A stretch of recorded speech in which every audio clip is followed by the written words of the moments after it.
Andito rin yung Madam Chair, if I may. yes, Senator Bato, please. I just would like to remind the Secretary of Justice na we are not here to determine kung sinong tama, kayo ang tama, or kami ang tama. We are here para malaman yung katotohanan. Because somewhere along the way, alam namin may nagsisinungaling. Kaya gusto namin malaman kung anong tama. Ay, hindi po kami nagsasabi na tama kami. Tama si Justice Ascuna, tama po kayo. Yung katotohanan lang po ang ating kinukuha dito. So, Madam Chair, if I may, yung very clear man dito sa diffusion coming from ICC, sinabi dito, action to be taken, locate and arrest with a view to extradition. Assurances are given that extradition will be sought upon arrest of the person in conformity with national laws and or applicable bilateral and multilateral treaties. Kaya tanungin ko sana si SOJ or yung PNP, bakit sabi ni SOJ kanina na extradition daw cannot be initiated by us, it should be initiated by the requesting party, either ICC or Interpol. Am I correct, sir? Sila tama dapat. po. Dapat ho, ICC. ICC po dapat. Okay. So bakit Yun po yung sa extradition. Pero Yeah. surrender po, sa atin po yun. Kaya nga, bakit wala mo sinabi dito surrender? Extradition lang. Kaya nga, bakit hindi natin hinintay? Yeah, with a view to extradition, bakit hindi natin hinintay yung ICC na mag-initiate ng extradition laban kay Pangulong Duterte? Bakit binyahin na kagad natin doon sa Interpol? Wala mo sinabi dito na kailangan natin i-surrender. Ang extradition po na nasasabi po sa Section 17 ay meron pong treaty sa extradition, sa extraditing state. Kung ano ho, bawa, ang ICC tsaka ang Pilipinas, kung tayo po member ng ICC, kailangan po ng judicial proceedings. Hindi na po tayo member ng ICC eh. Kasi kung member po tayo ng ICC, nakakatulong sana kay President Duterte na hindi po siya ililipad. Siya po yung mismo nag-atras ng ating membership eh. Kaya nga Kasi yung po yung malinaw po ako na may treaty po na kinakailangan para ho magkaroon ng extradition. Wala pong treaty eh. Kasi nga nag-withdraw na tayo sa ICC. Kasi di ba ho treaty yung dati, sapagkat ang Senado po nag-concur. Nag-concur po sila sa treaty. But unilaterally it was withdrawn by the President. Kaya po Pero ang sir, nangyari dyan, pero sir, ito, very clear man ito, sir. Ako hindi ako abogado, ikaw abogado ka ha. Pero ako, I just don't want to be emotional about everything. Gusto ko lang talagang para malaman natin itong totoo dito. Ito, very clear na hindi naman na hinihingi ang surrender.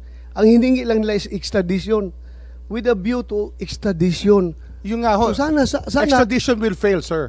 Extradition will fail because wala ho kung ako tatanungin nyo ngayon, kasi nga wala nga tayong treaty. So kung will fail, bakit pa natin sinurrender si Pangulong Tsaka Duterte?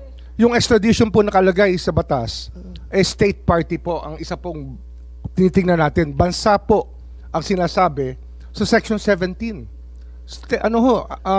Kung yung Sir, mga koma nga, Sir, mga koma, nanggagaling ito sa ICC, itong papel ito. pero yung sa Section Galing. 17 nga, yung ating batas nga, sinasabi nga, dahil sa mga koma na yan, ay ang mahalaga, state party po ang mag-a-apply ng extradition. Wala ho tayong treaty sa state party o sa ICC kasi nga, inatras po ng So President Duterte. bakit pa natin sinurrender?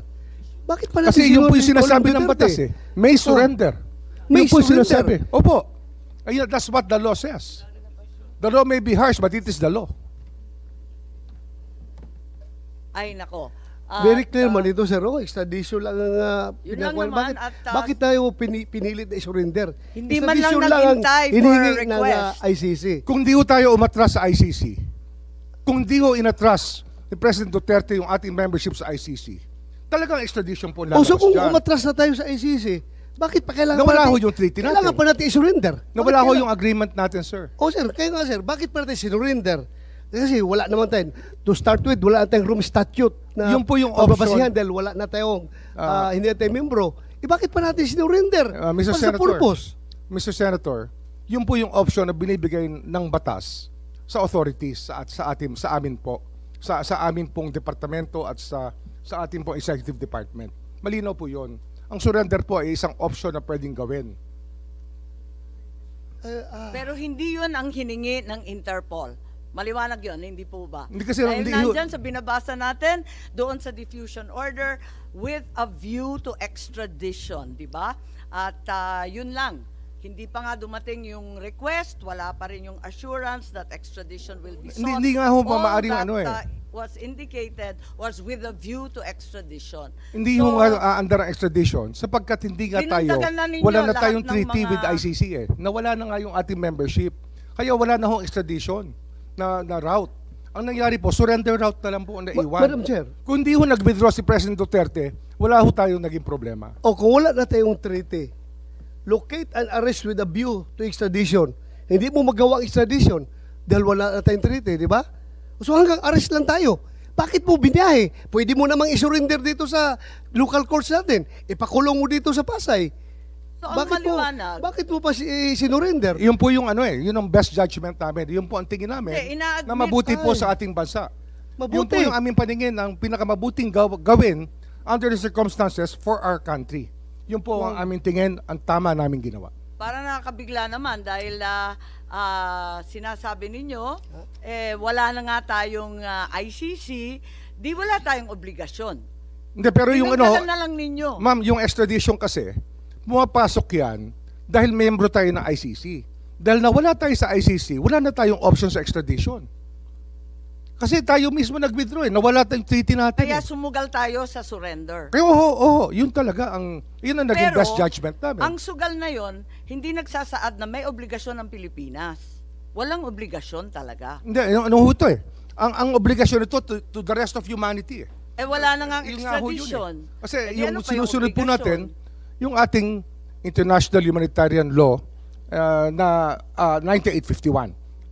That is contained in Republic Act 9851, Section 17 pa rin po. Babalik ho tayo rin muli. Okay.